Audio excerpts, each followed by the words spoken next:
What are the effects of food shortage on the size of a population? First is competition. When the food is not enough, then there will be competition. Then emigration is another effect.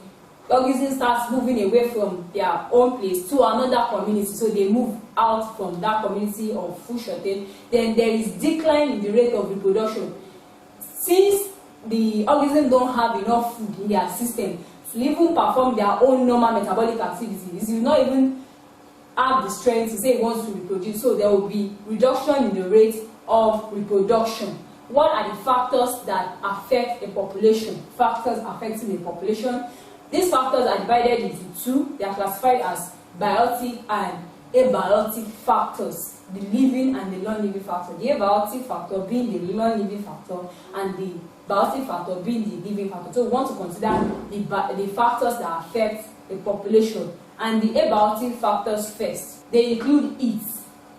Heat affects a population, the size of the population. When the heat is too much, then the organisms become uncomfortable and they want to leave. Emigration is another factor that affects a population. When organisms move away, the population size is reduced. Then decline in the rate of reproduction. When the birth rate, the rate of reproduction is reduced, then the size is also reduced because death rates might be constant. People are getting, or organisms are dying out, while new ones are not being produced. So it will also reduce the size of the population. Light is very, very important, much more for plants. The plant community, light is essential for photosynthesis to take place. So when light is not sufficient, then photosynthetic waste will be reduced, thereby the plants will not reproduce well, then the animals that are depending on them will also not get enough. So the population size will be reduced. Nutrients also for the soil. When the soil nutrients is not enough, then the crop that will germinate on the soil will be very few, thereby reducing the size of the population. Now, the biotic factors that affect the population, food is one. When there is food, there is plants to consume, the animals have lower animals to consume, so the population size will do well. Competition, when there is competition, one organism competing with the other, leading to an organism being killed in the process because it's the survival of the fittest, so the population size is affected. Natality rate, that is the rate of birth, will also affect the population. When the birth rate increases, the population size increases. When it reduces, the population size reduces. Then mortality rate, that is the rate of death, will also affect the size of the population. So when death rate increases, the population reduces. But when the death rate reduces, the population increases. Dispersal, when seeds and fruits are being dispersed, so the population size is kept moderate, it's not overcrowded. Parasites will definitely reduce the size of the population. When parasites come in to feast and kill some animals or plants, so they reduce the population. Presence of pathogens also will reduce the size of the population, as well as predators. They will reduce the size of the population. Now, I move on to talk about balance in nature. How do we make sure that there is a balance? How does balance occur in nature? Since there is overcrowding, competition, and all other factors that may lead to imbalance. So how does balance in nature come in? Limiting factor is a factor that limits the growth of population. The factor that limits the growth of a population is called the limiting factor. And the sum of all the limiting factors is known as the environmental resistance. The net effect of these factors, of these limiting factors, is that at a point, the size of the living organism tends towards dynamic equilibrium, known as balance in nature. Now, the combination of the effects, we get to a point that the population will kind of be at equilibrium, at a balance. So we call that point balance in nature. So how do we ensure balance in nature? We'll be looking at family planning and birth control.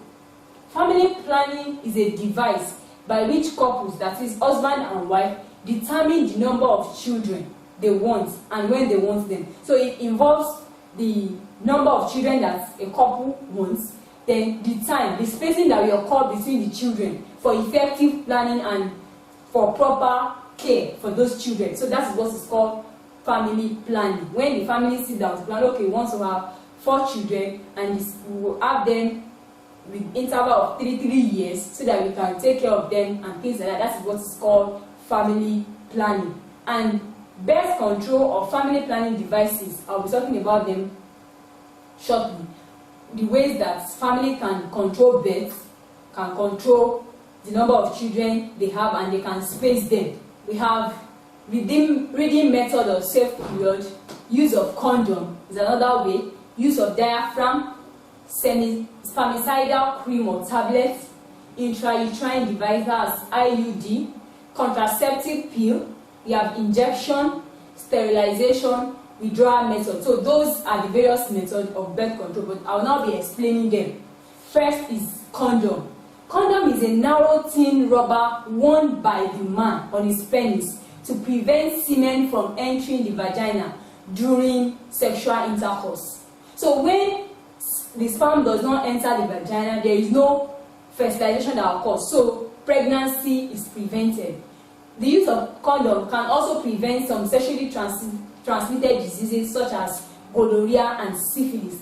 But I want you to note something, that these birth control methods are right for couples, married people, not people that are engaging in premarital sex. So there are methods that married couples that they are married, they are doing it to plan ahead for their family, not young people that go about sleeping around and not planning for their future just to escape the consequences of their premarital sex. Then the second one is coitus interruptus.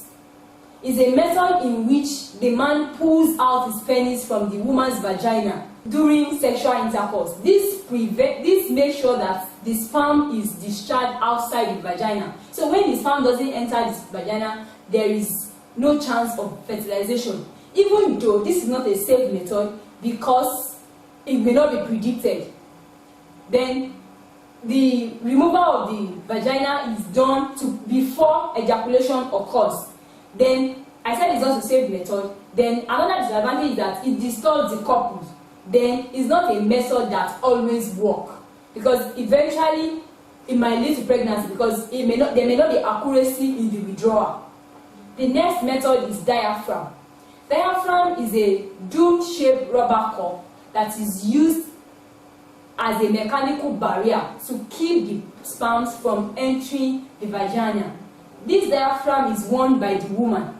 So during intercourse, there is a barrier that the sperm cannot enter into the vagina. So that prevents fertilization while the woman, they are having sex. Then another method of family planning device of birth control is pills.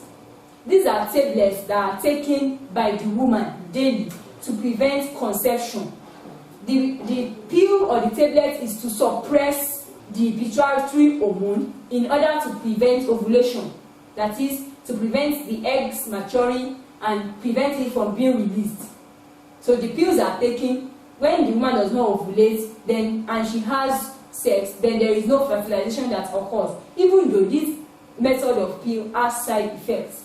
And the side effects include irritability. The woman is just irritated, she's not comfortable, she might be dizzy, then nervousness, it might lead to bleeding, it might lead to gaining of weight. The woman just starts adding unnecessary weight, then it might lead to headache. Another method is Dutch. Dutch is a chemical method designed to remove and destroy the seminal fluid from the vagina after intercourse. That is, this method is a chemical method. It is used after intercourse has occurred. So it just remove and destroy the sperm cells after intercourse.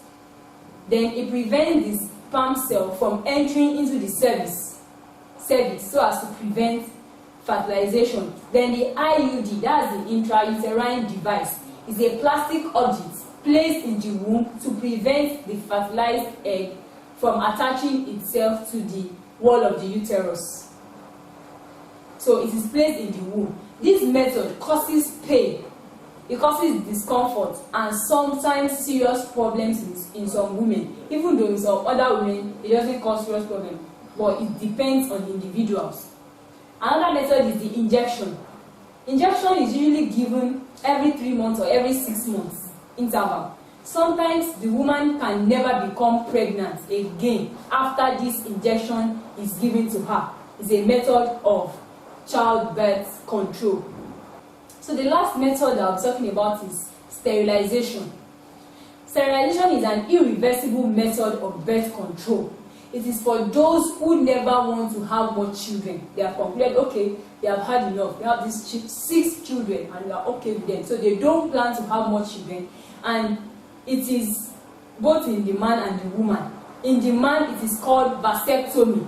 It's a simple operation that removes the man's testicles. The man's testicles are cut and tied so that it will not, even though the seminal fluid comes just like before, but now it has no sperm in it, so it doesn't have any effect when he has sex. There is no fertilization that can occur. Then in the woman also, the operation is called tubal ligation. In men it's called vasectomy, but in women it's called tubal ligation.